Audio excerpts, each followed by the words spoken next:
Hi friends, welcome to Priya cup. இன்றைக்கி நான் பார்க்க போகிறேன்னா சாஃப்டான பஜ்ஜி ப்ரௌனி. வாங்கி எப்படி பண்ணணும்னு பார்க்கலாம். ஒரு பவுல் எடுத்துட்டு முட்டையை உடச்சி ஆட் பண்ணிக்கோங்க. ஆட் பண்ணிவிட்டு மிக்ஸ் பண்ணிவிட்டு சால்ட் ஆட் பண்ணி மிக்ஸ் பண்ணிக்கோங்க. மிக்ஸ் பண்ணிவிட்டு வெனிலா எசன்ஸ் ஆட் பண்ணி மிக்ஸ் பண்ணிக்கோங்க.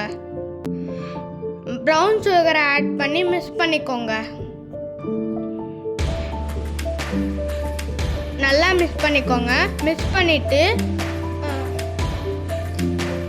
பவுடர் சீவ் பண்ணிக்கோங்க. சீவ் பண்ணிவிட்டு மில்லட் ஃப்ளோரை சீவ் பண்ணிக்கோங்க. சீவ் பண்ணிட்டு நல்லா மிக்ஸ் பண்ணிக்கோங்க.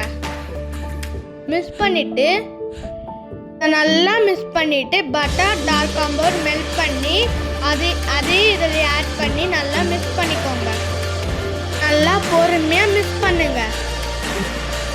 டின்னில் பட்டர் பேப்பரை போட்டுட்டு அந்த பேட்டர் எல்லாத்தையும் போட்டுட்டு நட்ஸை ஆட் பண்ணிக்கோங்க. ஆட் பண்ணிவிட்டு ஓடிஜியில் 180 டிகிரியில் 25 மினிட்ஸ் பேக் பண்ணுங்கள். சாஃப்டான பஜ்ஜி ப்ரௌனி ரெடி. இந்த வீடியோ உங்களுக்கு பிடிச்சிருந்தா லைக் பண்ணுங்கள், ஷேர் பண்ணுங்கள், சப்ஸ்கிரைப் பண்ணுங்கள்.